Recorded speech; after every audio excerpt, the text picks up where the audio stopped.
ನಮಸ್ತೆ ಟಿವಿ 20 ಕನ್ನಡ ವಾಹಿನಿಗೆ ಸ್ವಾಗತ.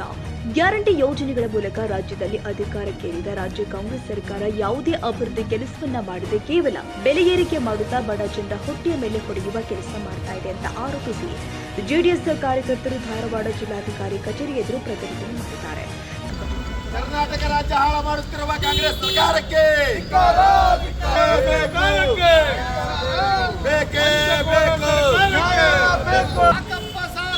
ಕಾಂಗ್ರೆಸ್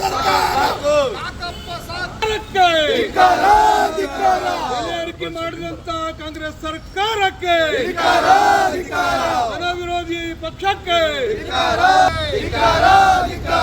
ಕಾಂಗ್ರೆಸ್ ಸರ್ಕಾರ ಅಧಿಕಾರಕ್ಕೆ ಬಂದು ಈಗಾಗಲೇ 2 ವರ್ಷ ಪೂರ್ಣಗೊಂಡಿದೆ. ಈ ಅವಧಿಯಲ್ಲಿ ಸಾಕಷ್ಟು ಅಗತ್ಯ ವಸ್ತುಗಳ ಬೆಲೆ ಏರಿಕೆ ಮಾಡುವ ಮೂಲಕ ಬಡವರಿಗೆ ಸಾಕಷ್ಟು ತೊಂದರೆಯನ್ನ ತಂದೊಡ್ಡಿದೆ. ಈ ಸರ್ಕಾರ ಆರ್ಥಿಕವಾಗಿ ದಿವಾಳಿ ಕೂಡ ಆಗಿದೆ ಅಂತ ಜೆಡಿಎಸ್ ಕಾರ್ಯಕರ್ತರು ರಾಜ್ಯ ಕಾಂಗ್ರೆಸ್ ಸರ್ಕಾರದ ಮೇಲೆ ವಾಗ್ದಾಳಿ ಮಾಡಿದ್ದಾರೆ.